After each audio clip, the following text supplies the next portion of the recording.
Hey hi guys welcome back to channel. இன்றைக்கி நம்ம இந்த ட்ராமாவோட நெக்ஸ்ட் எபிசோடு தான் பார்க்க போகிறோம். ஸ்டார்டிங் சீனில் இங்கே ஒரு பொண்ணை எல்லாரும் சேர்ந்து துரத்திட்டு வராங்க. என்ன இருக்குன்னு பார்த்தா இந்த பொண்ணுக்கு நம்ம ஹீரோ மாதிரியே சூப்பர் பவர் இருக்கும். இப்போ அங்கே இருக்க அந்த ஆளுங்க எல்லாத்தையும் அடிச்சு போட்டு அந்த பொண்ணு போகலான்னு பார்க்க அந்த இடத்துக்கு அந்த ஆளுங்களோட பாஸ் ஆன ஜோ ஆனா வராங்க. இந்த மாதிரி சூப்பர் பவர்ஸ் இருக்க எல்லாத்தையுமே ஆனா வந்து கடத்திட்டு போய் அவங்களோட ரிசர்ச்சுக்கு யூஸ் பண்ணிக்கிறாங்க. அந்த பொண்ணு ஆனாவை அட்டாக் பண்ண ட்ரை பண்ண அவங்களோட பாடி கார்ட்ஸ் அங்கே மழை வர மாதிரி பண்ணி அந்த பொண்ணையும் பிடிச்சிடுறாங்க. இப்போ அந்த பொண்ணை எல்லாரும் சேர்ந்து கிட்னாப் பண்ணிட்டு போக அங்கே கட் பண்ண அடுத்த சீன் இப்போ சூப்பர் மார்க்கெட் தான் காட்டுறாங்க. இங்கே ஒரு பொண்ணு நிறைய பண்ணெல்லாம் சாப்பிட்டுட்டு இருக்க, பக்கத்தில் இருக்க ஆள் நல்லா குடிச்சிட்டு இருக்காங்க. அப்போ அந்த பொண்ணு நம்ம ஹீரோ பஸ்ஸை காப்பாற்றின அந்த வீடியோ தான் எடுத்து காட்டுறா. நம்மளோட இனத்தில் இந்த மாதிரி ஒரு ஆளை நம்ம பார்த்ததே இல்லையே, இவனை எப்படியாவது நம்ம கண்டுபிடிக்கணும், இவனை தேடி நிறைய ஆளுங்க வருவாங்க, அதுக்கு முன்னாடி நம்ம இவனை காப்பாற்றலாம், இவன் கண்டிப்பாக நமக்கு ஏதாவது ஹெல்ப் பண்ணுவான் அப்படின்னு சொல்ல இப்போ அங்கே கட் பண்ண அடுத்த சீன் நம்ம ஹீரோவை தான் காட்டுறாங்க.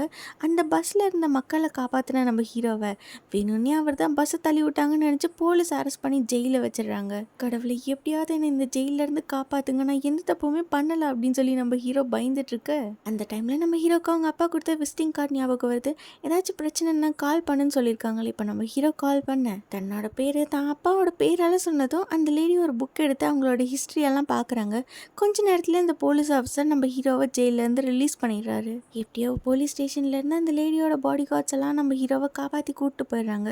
அதுக்கப்புறமா அந்த லேடி வந்து சொல்கிறாங்க, நானும் உன்னோட அப்பாவும் ஒன்றா வாழ்ந்திருக்க வேண்டியது, ஆனால் விதி எங்களை பிரிச்சிச்சு. சரி அதை விட உங்கள் அப்பா ஆக்சுவலாக எனக்கு நிறைய கடன் தரணும் தெரியுமா, அதோட வட்டியெல்லாம் சேர்ந்து இப்போ எனக்கு பல மில்லியன் ஓன் கடனாக இருக்குது. என்னோட அப்பா இப்போ இங்கே இல்லாதங்காட்டிக்கு நீ தான் அந்த கடனெல்லாம் எனக்கு கட்டி ஆகணும் அப்படின்னு சொல்ல உடனே நம்ம ஹீரோ கார் ஓப்பன் பண்ண ட்ரை பண்ணுறாங்க. ஆனால் அந்த கார்ட்ஸ் நம்ம ஹீரோவை மயக்கமடைய வச்சுற இப்போ ஆனாவும் நம்ம ஹீரோவோட வீடியோஸை பார்க்குறாங்க. அந்த வீடியோ பயங்கரமாக வைரல் ஆகிட்டு இருக்கு.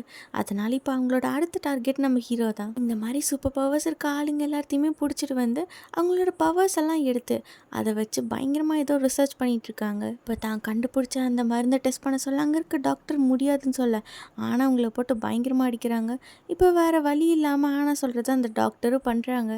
இங்கே கட் பண்ண அடுத்த சீன் நம்ம ஹீரோவை கிட்னாப் பண்ணிட்டு வந்து அவங்களோட இடத்துல வச்சுருக்காங்க. உன் அப்பா மாதிரியும் உனக்கும் சூப்பர் பவர் இருக்கா இல்லையா, நீ இப்போ நம்ம டெஸ்ட் பண்ணி பார்த்துடலாம் அப்படின்னு சொல்லி நம்ம ஹீரோ கிட்ட கொஞ்சம் கேஷ் வந்து தூக்கி போடுறாங்க. இந்த காசை எடுத்துகிட்டு நம்ம ஹீரோ பயங்கர வெறியாக அப்படியே எந்திரிக்க சுற்றி இருக்க ஆளுங்கள்லாம் போட்டு நம்ம ஹீரோ பயங்கரமாக அடிக்கிறாங்க. நம்ம ஹீரோக்கு அவரோட பவர் எப்படி யூஸ் பண்ணுறது, எப்படி நம்ம திரும்பி அட்டாக் பண்ணுறதுன்னு எதுவுமே தெரியாமல் பயங்கரமாக அடி வாங்கிட்டு இருக்காரு. இவன் உண்மையாலுமே வேஸ்ட்டு தான் போல அப்படின்னு சொல்லி அங்கே இருக்க பாடி கார்ட்ஸ் எல்லாம் நம்ம ஹீரோ போட்டு பயங்கரமாக அடிக்க அவர் மயங்கியே போயிடுறாரு. இருந்தாலும் அங்கே இருக்க காசை நம்ம ஹீரோத்தோட உடனே அடிபட்ட அவரோட கை உடஞ்சி அவரோட கால் எல்லாமே திரும்ப நார்மல் ஆகுது.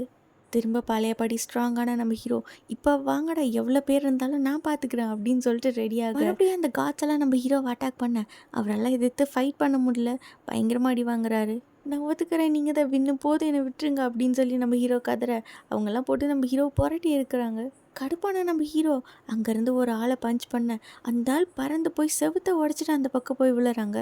இப்போ தான் பார்க்குறாங்க நம்ம ஹீரோவுக்கு எவ்வளோ பவர் இருக்குது அப்படின்ட்டு. ஆஹா, இது உண்மையாலுமே நான் தானா, எனக்குள்ளார இவ்வளோ ஒரு பவரா, இப்போ வாங்கடா எவ்வளோ பேராக இருந்தாலும் நான் பார்த்துக்கிறேன் சொல்லிட்டு நம்ம ஹீரோ பயங்கரமாக டயலாகெல்லாம் பேசிகிட்டு இருக்க அவரோட காசு கரைஞ்சு போக அவரும் வீக் ஆகி மறுபடியும் மயக்கம் போட்டு விழுகிறாரு. எந்த பிரச்சனை வந்தாலும் என்னை காப்பாற்றுறேன்னு சொல்லி என் வாழ்க்கையில் இப்போ ஏற்பட்ட பிரச்சனையில் என்னை மாட்டி விட்டுட்டியே டேடி அப்படின்னு சொல்லிட்டு நம்ம ஹீரோ புலம்பிட்டு இருக்க மனசுக்குள்ளாரியே பயங்க தெளிஞ்சு எந்திரிச்ச நம்ம ஹீரோ கிட்ட அந்த லேடி வந்து சொல்கிறாங்க, நீ என்னோட பொண்ணு பேசாமல் கல்யாணம் பண்ணிட்டு எனக்கு மருமகனாக வந்துரு, என்கிட்ட ஏகப்பட்ட பணம் இருக்குது, நீ வீட்டை விட்டு வெளில போய் வேலை செய்யணும்னு அவசியமே இல்லை, அதுக்கப்புறம் உன் லைஃப் உனக்கு பிடிச்ச மாதிரி ரொம்ப சந்தோஷமாக இருக்கும், என்ன சொல்கிற, இந்த டெய்லி உனக்கு ஓகேவா, உன்னோட கடன் எல்லாத்தையுமே நான் தள்ளுபடி பண்ணிடுறேன் அப்படின்னு சொல்ல ஆஹா இந்த அம்மா எதுக்கோ ஒன்று பிளான் பண்ணுது, இது சரியில்லையே அப்படின்னு சொல்லி நம்ம ஹீரோ முழிச்சிட்டு இருக்கா. அப்போ அவங்க பாடி கார்ட்ஸ் வந்து காட்டுறாங்க.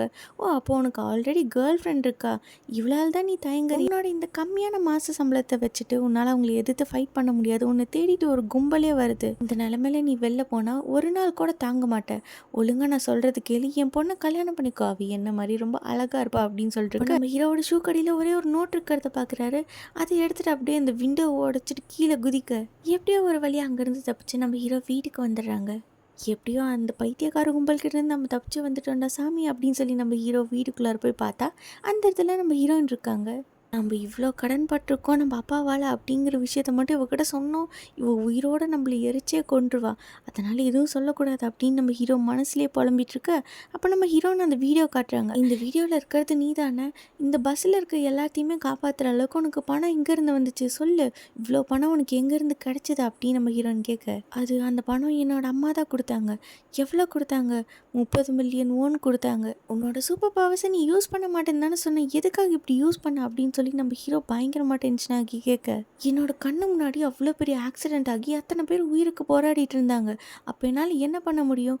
அதனால தான் என்னோட காசு எல்லாத்தையுமே நான் யூஸ் பண்ணிட்டேன் அப்படின்னு நம்ம ஹீரோ சொல்ல, என்னோட ஃப்ரெண்டோட கல்யாணத்துக்கு நான் போகிறேன் அப்படின்னு சொல்லி நம்ம ஹீரோயின் வந்து அந்த வெட்டிங் இன்விடேஷன் நம்ம ஹீரோ கிட்ட கொடுக்குறாங்க.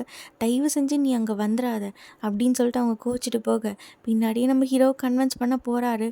நம்ம ஹீரோயின் அதுக்குள்ளே இந்த இடத்த விட்டே போயிடுறாங்க. உடனே அவர் வீட்டுக்குள்ளே இருந்து ஏதோ ஒன்று வெடிக்குது. உடனே அந்த பில்டிங் அப்படியே பற்றி எரியுது. ஐயோ! என்னோட வீடு இருந்த ஒரே வீடு இப்படி போயிடுச்சா அப்படின்னு சொல்லி நம்ம ஹீரோ ஃபீல் பண்ணி பார்த்துட்ருக்க, அந்த கூட்டத்தில் ஒரு ஆள் நம்ம ஹீரோவையும் முறைச்சி பார்த்துட்ருக்காங்க. ஐயையோ! அடுத்த பிரச்சனை வந்துருச்சு போலயே அப்படின்னு சொல்லி நம்ம ஹீரோ அந்த இடத்த விட்டே ஓடி போகிறாங்க. இப்போ ஒரு சேஃபான பிளேஸில் மறைஞ்சிக்கிட்ட நம்ம ஹீரோனுக்கு டெக்ஸ்ட் பண்ணுறாங்க, கால் பண்ணுறாங்க. ஆனால் அங்கேருந்து எந்த ஒரு ரெஸ்பான்ஸும் இல்லை. அந்த லேடி சொன்னதெல்லாம் உண்மைதானா? என்னை யாராச்சும் தேடிட்டு இருக்காங்களா? என்னை கொல்ல போகிறாங்களா? இதெல்லாம் ஏன் நடக்குது, எதுக்கு நடக்குதுன்னு புரியலையே அப்படின்னு சொல்லி நம்ம ஹீரோ பயங்கரமாக குழம்பிட்டுருக்க, இந்த பக்கம் நம்ம ஹீரோயின் அந்த வெட்டிங்க்காக சர்ச் தான் போயிட்டுருக்காங்க. நம்ம ஹீரோயின் அந்த வெட்டிங் ஈவெண்ட்டை அட்டன் பண்ணுறத தூரத்துலேருந்து ஆனா பார்த்துட்ருக்காங்க. இவ்வளோ கொன்னாவது அவனை நம்ம பிடிச்சே ஆகணும் அப்படின்னு சொல்லி இவங்க ஒரு பிளான் போட்டுட்ருக்க, கொஞ்ச நேரத்துலேயே அந்த சர்ச்சுக்குள்ளார பாம்பு வெடிக்கிற மாதிரி அங்கே இருக்க எல்லா பார்ட்ஸும் வெடிச்சு அப்படியே உடையுது. அங்கேருந்து எல்லாருமே தப்பிச்சு ஓட ட்ரை பண்ண மொத்த பில்டிங்கும் அப்படியே வெடிச்சு செதற ஆரம்பிக்குது. இங்கே ரெஸ்ட் எடுத்துருக்க நம்ம ஹீரோக்கு சடனாக ஞாபகம் வருது, மீன்ஸோக்கு இன்னைக்கு ஒரு வெட்டிங் ஈவெண்ட்டுக்கு போகிறேன்னு சொன்னால போயிருப்பாளா என்னவோ அப்படின்னு சொல்லிட்டு நம்ம ஹீரோ சடனாக எந்திரிச்சு போகிறாரு. அப்போ நம்ம ஹீரோக்கு அவங்க அப்பா எழுதி வச்ச ஒரு லெட்டர் கிடைக்குது. அதை படித்து பார்த்ததும் நம்ம ஹீரோ அங்கேருந்து வேகமாக ஓடி போகிறாரு. பேங்க்ல இது வரைக்கும் தான் சேர்த்து வச்ச டெபாசிட் எல்லாத்தையுமே எடுக்கிறாரு. நம்ம ஹீரோனுக்கு ஏதோ ஒரு பிரச்சனைன்னு மட்டும் அவருக்கு தெரியுது. தான் அக்கௌண்ட்டில் சேர்த்து வச்ச சேவிங்ஸ் எல்லாம் எடுத்துகிட்டு நம்ம ஹீரோ ஓட முடியாமல் அப்படியே பறந்துட்டு வர, இந்த பக்கம் சர்ச்சில் எல்லாமே இடிஞ்சு உடஞ்சிட்ருக்கு. நம்ம ஹீரோயின் மேலே ஒரு பெரிய ரூஃப் வந்து அப்படியே விழுற மாதிரி போகுது. அந்த டைம் நம்ம ஹீரோ வந்து அதை அப்படியே தாங்கி பிடிக்கிறாரு. அவ்வளோதான், நம்ம கதை முடிஞ்சது, நம்ம சாக போகிறோம் அப்படின்னு நினச்சி நம்ம ஹீரோயின் பொறுமையாக கண்ணை திறந்து பார்த்தா, அந்த இடத்துல நம்ம ஹீரோ அந்த ரூஃபை பிடிச்சிட்டு அப்படியே நின்றுட்டுருப்பாங்க. உனக்காக நான் தான் வருவேன்னு சொன்னேன்ல அப்படின்னு சொல்லி நம்ம ஹீரோ அதை அப்படியே தூக்கி போட, அது மூலமாக அந்த பில்டிங் உடஞ்சி ஒரு வலி க்ரியேட் ஆகுது. அங்கே இருக்க எல்லாத்தையுமே சேஃபாக வெளியில் அனுப்பிச்சி விட்டு இப்போ நம்ம ஹீரோ வந்து ஹீரோயின் கிட்ட வராரு. இவ்வளவும் பண்ணுறதுக்கு உனக்கு ஏது பணம் அப்படின்னு நம்ம ஹீரோயின் கேட்க, என்னோடய சேவிங்ஸ் அக்கௌண்ட்டை நான் க்ளோஸ் பண்ணிட்டேன், உனக்காக உன் பேரில் இன்னொரு அக்கௌண்ட் ஓப்பன் பண்ணியிருக்கேன், 2 பேரும் கல்யாணம் பண்ணிக்கலாமா அப்படின்னு சொல்லி இந்த மாதிரி ஒரு சுச்சுவேஷனில் நம்ம ஹீரோ ப்ரப்போஸ் பண்ண, நம்ம ஹீரோன்னு ஓகேன்னு சொல்லிட்டு அப்படியே பொறுமையாக கிட்ட வராங்க. இப்போ அந்த இடத்துல இன்னொரு ஆள் என்ட்ரி கொடுக்குறாரு. ஸ்டார்டிங் சீனில் ஒரு பொண்ணை பார்த்தோமே, அந்த பொண்ணோட பவர் தான் இப்போ அந்த ஆளுக்குள்ளார அவங்க செலுத்தியிருக்காங்க போல். தன்னோட ஃபயர் பவரை வச்சு நம்ம ஹீரோவை அட்டாக் பண்ண, நம்ம ஹீரோவும் எதிர்த்து ஃபைட் பண்ண ட்ரை பண்ணுறாங்க. ஆனால் அவர்கிட்ட அவ்வளோ காசும் இல்லை, தெம்பும் இல்லை.